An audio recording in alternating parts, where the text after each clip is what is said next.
तोह्यम मम चंद्र दोष निवारणम कुरुस्व। और कई लोग बोलते हैं रत्नों का इफेक्ट नहीं पड़ता, ये तो पूर्वाकाल से ही चला आया हुआ। चंद्रनाथ की मूर्ति स्फटिक को देखिए, अब उसको इफेक्ट अगर ग्रह का अगर इफेक्ट देख, स्फटिक होता है, आप दही दूध में डालिए, देखिए दूध जो है दही बन जाता है। तो रत्नों का प्रभाव तो पड़ता ही है। आप देखिए नीलम को हाथ में रखिए, और जिसको नीलम सही नहीं होता उसको हाथ में रखिए, दुर्घटनाएं हो जाएगी। रत्नों का उसकी जो रेंज है, उसका प्रभाव है, क्योंकि पृथ्वी का प्रभाव पड़ता नहीं। रत्न जो है प्रतीक की धरोहर है, और पृथ्वी का जितना अपने देह पर, वास्तु का देह पर जैसे प्रभाव पड़ता है, इससे रत्नों का भी प्रभाव मनुष्य के जीवन में पड़ता है। और शक्ति सामर्थ्य के अनुसार आचार्यों ने अगर रत्न धारण नहीं कर सके तो कम से कम उपरत्न धारण करे, और उपरत्न भी धारण करने की परिस्थितियां नहीं है तो अनेक प्रकार के उतना ही पावर रखने वाले अनेक वनस्पति हैं, वनस्पति को भी आप धारण कर सकते हैं। अभी जैसे सूर्य है, मानिक धारण करना है, अगर नहीं कर सकते हैं तो कम से कम जो है आप श्वेतार्क के जड़ को भी धारण कर सकते हैं। ऐसा नहीं है कि परिस्थिति के अनुसार, शक्ति के अनुसार अनेकों साधन जो है आगम और साहित्यों में देखने को मिलता है। और ये साहित्य जो है हमारा बहुत प्राचीन साहित्य है, और इसकी जो है ज्योतिष की जो है व्याख्या मैं नहीं कर रहा हूँ, ये ज्योतिष की व्याख्या कोई साधु नहीं कर रहा है, यह जो है भगवान महावीर से भी आई हुई धारा है। अब आचार्य 120 साल के बाद, सॉरी 150 साल के बाद जो है हमारे यहाँ अंतिम सूत्र केवली आचार्य हुए भद्रबाहु स्वामी। 150 वो अंतिम सूत्र केवली थे, और अष्टांग निमित्त ज्ञानी भी थे। और उसके पहले उनके जो गुरु है गोवर्धन स्वामी, गोवर्धन स्वामी ही हुए, वो चतुर्दश पूर्व और अष्टांग निमित्त ज्ञानी थे। इसका इतिहास हमारे इतिहास पन्नों में देखने को मिलता है। अष्टांग निमित्त ज्ञानी गोवर्धन स्वामी जो है विहार करते करते करते जो है चिपरा नदी के तट पर जो है वहां पहुंचे, और एक गांव के अंदर एक बच्चा जो है खेल रहा था, छोटा सा बच्चा था, वो खेल रहा था। खेलते हुए देखते हैं, और वो बच्चा कितना तेजवंत और बुद्धिवंत था, ज्ञानवंत था। वो जो कांच की जो गोटियां थी, वो एक के ऊपर एक के ऊपर एक के ऊपर एक के ऊपर ऐसे 14 गोटियां जो है एक साथ रखने का प्रयास, सफल प्रयास किया। आप भी रख के देखिए, 14 गोटी एक के ऊपर एक रख सकते हैं क्या?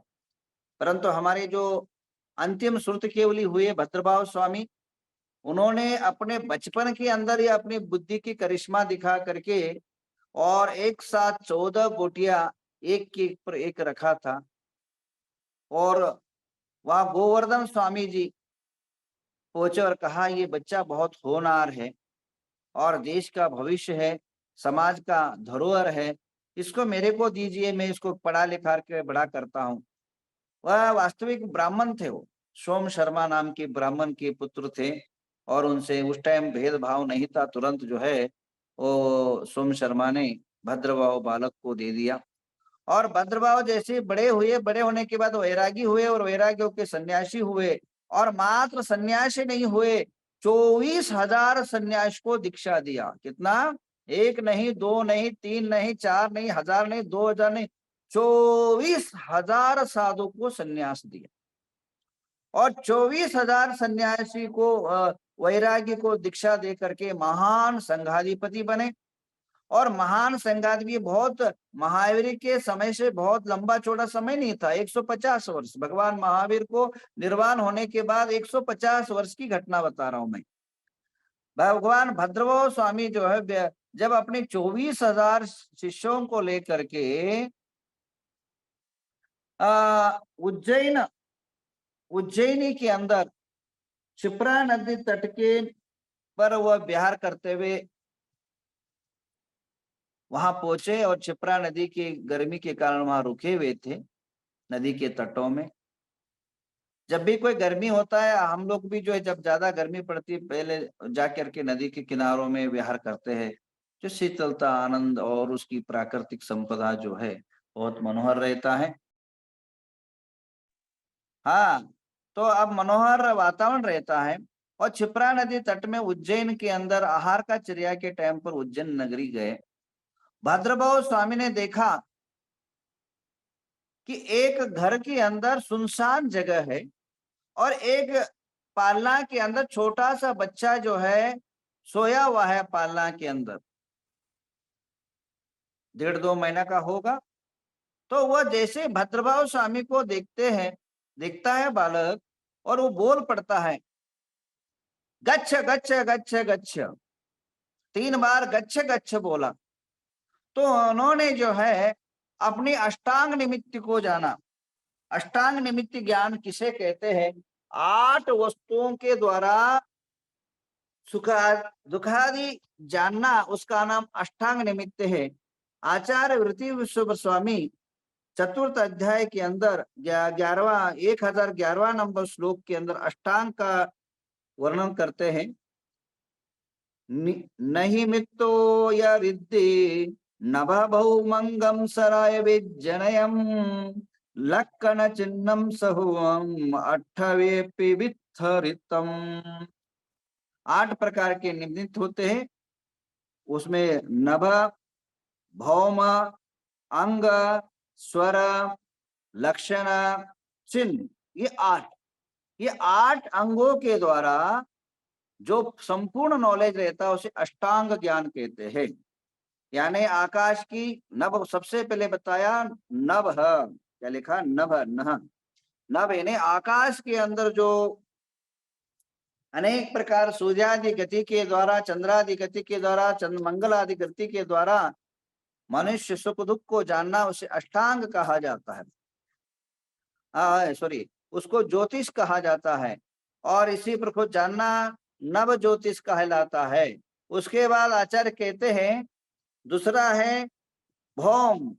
भौम का अर्थ आचार्य बताते हैं पृथ्वी, और पृथ्वी के गुण को स्वर्ण लोहा आदि तांबा को घन सुवर लिखम भमेदुम भूमय जम जानई थक है वड्डे स्तम भमय निमित्तम। जो वस्तु के वास्तु को ज्ञान को वास्तु के द्वारा ज्ञान को बताना, ये भम निमित्त है। इस प्रकार अष्टांग निमित्त का बहुत लंबा वर्णन है, आप पढ़ लीजिए। तिलोई परिणति 1011 पेज से श्लोक से लेकर के और जो है 19 पेज तक जो है विशेष जो है इसी का वर्णन बताया है। और इसी पर सबसे अच्छा ज्यादा है। और भद्रभाव स्वामी का भद्रभाव संहिता भी है, उसमें भी वर्णन मिलता है। भारतीय ज्ञान ज्योतिष में मिलता है, और केवल ज्ञान चूड़ामणि के अंदर भी उसका उल्लेख मिलता है। और कर लखन का एक ग्रंथ है जैनों का, उसमें भी उल्लेख मिलता है। बहुत सारी जगह इसका साहित्य प्रचुर मात्रा में देखने को मिलता है। मैं वो कहना नहीं चाह रहा था, मैं कहना ये चाह रहा था, जब वह बालक ने गच्छ गच्छ कहा, तब जो है भद्रभाव स्वामी ने अपने भवितव्य को जाना, अपने संग की कष्ट और दुख को जाना, और आने वाले जो है संग में आए। और संग में आने के बाद और आगे जैसे जा रहे थे, संग के तरफ बढ़ रहे थे, उज्जैन नदी के तट में गांव से जो है हार करके जैसे ही नदी के तरफ जा रहे थे, बीच में 12 फन का सांप देखा और चुप से आगे चले गए, कुछ बोले नहीं। और संग में सामयिक के बाद सभी साधुओं को बुलाया, और साधु को बुला कर कहा अब हमारा यहाँ रहना ठीक नहीं है। अष्टांग भविष्य और ज्योतिष ये बता रही है कि यहाँ दुष्काल पड़ने वाला है, और दुष्काल ऐसा घनघोर दुष्काल होगा, ऐसे घनघोर दुष्काल होगा, मनुष्य मनुष्य को फाड़ करके खाने लग जाएगा। मनुष्य जो है मार मार करके जो है अपना जीवन यापन करेगा। साधु अगर आहार भी करेंगे और आहार भी करेंगे तो पेट से अन्न फाड़ के खाने का नौबत आएगा। यहाँ रहना ठीक नहीं है। तो अब क्या है, साधुओं में क्या है, दिक्कत ये है कि कई साधु उस टाइम में गुरु आज्ञा मानने वाले कुछ साधु थे, गुरु को विरुद्ध में भी खड़े रहने वाले साधु रहते हैं। अभी भी संघों में देखे जाते हैं, जितने संघ उतने मत, उतने ही मन, उतना ही विचार, उतना ही ये संघ में गुरु से दीक्षा लेते हैं, बन के चूहे बन के आते हैं, सिंह बन करके खड़े हो जाते हैं। और संघों में मैंने अनेकों संघों में देखा है कि गुरु का विरुद्ध खड़े वाले शिष्य भी देखे हैं, और संघ में ही जो है भेद प्रभेद होते हैं। तो अभी उस अनादिकाल का ये परंपरा है, उसके बारे में मुझे कुछ नहीं कहना है। तो इतना ही, जब वो सभी साधु को बुलाया और अपने गुरु ने कहा ये भविष्य अष्टांग अंतिम सूत्र केवल थे आचार्य, उन्होंने कहा अब यहाँ रहना ठीक नहीं, दक्षिण में चलना है और तुरंत अपनी तैयारी करो। उसमें 24,000 में 12,000 आचार्य जो है के साथ चले गए और 12,000 वहीं रह गए। जो मंड और कट्टर थे वे वहीं रह गए और उसकी व्याख्या में न करते, अब वो ये आचार्य यहाँ आए, इधर आने लगे। तो बीच में जो है उसी टाइम पर और एक घटनाएं उसी टाइम पर घटती है। भद्रबाहु स्वामी के पास जो है एक राजा पहुंचता है जिसका नाम जो है चंद्रगुप्त मौर्य। चंद्रगुप्त मौर्य ने जो है एक अपना एक घटना सुनाता है। एक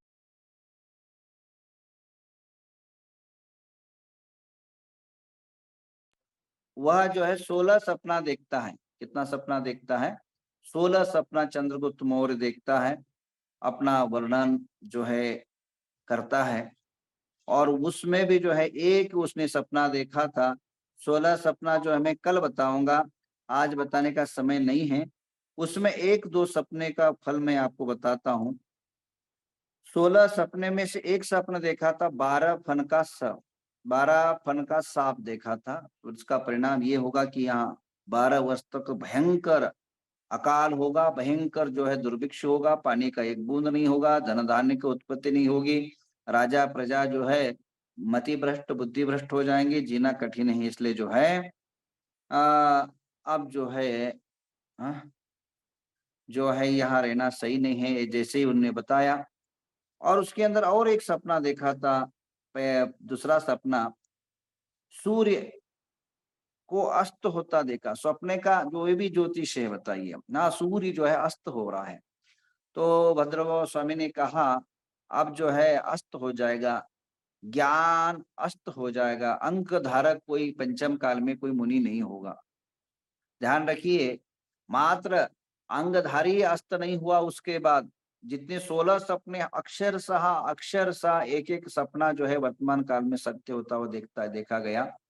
और सूर्य अस्त का परिणाम ये रहा, अब जो है ज्ञानीधारी बुद्धिधारी शास्त्र को जानने वाले जो 11 अंग 14 पूर्व था वो सारा समाप्त हो जाएगा। और आगे हकीकत घटना ये घटी कि हमारी जो साहित्य भी जला डाला सभी ने। तमिलनाडु के अंदर जो है एक नहीं दो, मदुरई के अंदर, गोवा के अंदर जो है एक नहीं दो नहीं 6 महीने तक शास्त्रों को जलाया गया। जैन शास्त्रों पर बहुत क्रूर जो है अत्याचार अन्याय हुआ, अभी भी हो रहा है और आगे भी होगा। और धीरे धीरे ये समाप्ति की ओर जो है भद्रबाहु के जो शिष्य है चंद्रगुप्त मौर्य का जो सपना है, वह और एक सपना बताता है कि बहुत बड़ा संकट जो है अपने समाज में आने वाला है और आगे भी आएगा।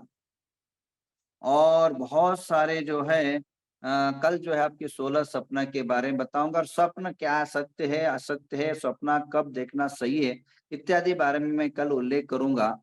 और मैं इतना कहना चाहूंगा कि हम लोग जागृत रहे, और विशेषतः हमारे अनुकूल समय नहीं है, हमारे जैन धर्म के अनुकूल समय नहीं है। हमें जितना हो सके एकता और अखंडता के साथ जीना पड़ेगा, क्योंकि तब तो दुष्काल पड़ा था भद्रबाहु के समय, अब जो है अन्याय अनिति का जो है काल और समय आया है। और थोड़ा सा हम लोग आप सभी लोगों ने सहयोग और सहकार से काम कुमार आंदोलन में एक थोड़ा सा आज एक रिजल्ट आया है मेरे पास, मध्य प्रदेश का गवर्नमेंट से एक लेटर आया है, आपको दिखा रहा हूँ कि उन्होंने जो है जितने भी साधु है, चाहे श्वेतांबर है, दिगंबर है, या कोई भी अपना मुनि है, आरिका है, श्रावक है, श्राविका है, श्रावक श्राविका सॉरी, दिगंबर संत है, श्वेतांबर संत है, चतुर्वेदी संघ को जो है पूर्णतः सुरक्षा देने का अपने आदेश निकाल दिया है। और एक विशेष अतिथि की तरह वो कोई भी प्रकार संकट आदि न आए, तो इस प्रकार की उन्होंने लिखित रूप से अपने को पत्र भेजा। वो गवर्नमेंट को बहुत बहुत आशीर्वाद देता हूँ, मध्य प्रदेश सरकार को बहुत बहुत साधुवाद देता हूँ। हाँ हटा दो। हाँ, तो कहने का तात्पर्य है इन्होंने भी इसके लिए जो भी हेल्प किया है और जो साधु की इस रक्षा में उन्होंने अपना एक कदम बढ़ाया, उसके लिए बहुत-बहुत आशीर्वाद प्रदान करता हूँ। अब आगे जो है यहाँ भद्रभाव स्वामी, हमें प्रश्न ये है कि ज्योतिष के माध्यम से भगवान भद्रभाव स्वामी ने जान लिया, श्रुतकेवली ने, कि जो है 12,000 मुनियों की रक्षा हुई। उसके बाद आगे-आगे लिखते हैं आचार्यों का, और एक उदाहरण आता है, ज्योतिषिक बहुत बड़ा मुनियों का उपसर्ग टला। अब रक्षाबंधन अभी तो किए ना, अभी कुछ ही समय हुआ था ना। रक्षाबंधन पर्व आप सभी ने जो है अभी मनाया है, कुछ ही समय हुआ है, और उस समय के अनुसार जो है आप सभी ने रक्षाबंधन की अनेकों प्रतिज्ञा की। वहां आपने मैंने ये कहा था, विजार पर्वत पर अपने जो विष्णु कुमार मुनिराज थे, उनको समाचार एक चुल्लक ने जाके बताया। वो चुल्लक को कैसा पता पड़ा कि यह वो थे विजार पर्वत पर, हस्तिनापुर पर जो है घोर संकट आया था। 700 मुनियों पर एक साथ जो है क्या बोलते, हवन और यज्ञ कर रहे थे, बलि आदि। तो जो है वह कैसा पता पड़ा है, इसका जानकारी आप साहित्य में उठा के देख लीजिए। जो है श्रवण नक्षत्र कंपायमान हुआ था, और श्रवण नक्षत्र जब जब रक्षाबंधन पूर्णिमा आती है, श्रावण शुक्ला पूर्णिमा आती है, तब तब जो है तब तब वह श्रवण नक्षत्र उदयमान होता है।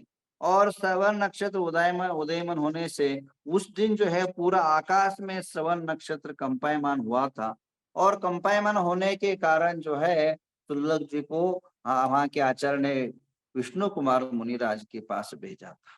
तो कहने का तात्पर्य, जो 700 मुनियों का उपसर्ग टला, वह जो है एक ज्योतिष, एक श्रवण नक्षत्र से जो है टला।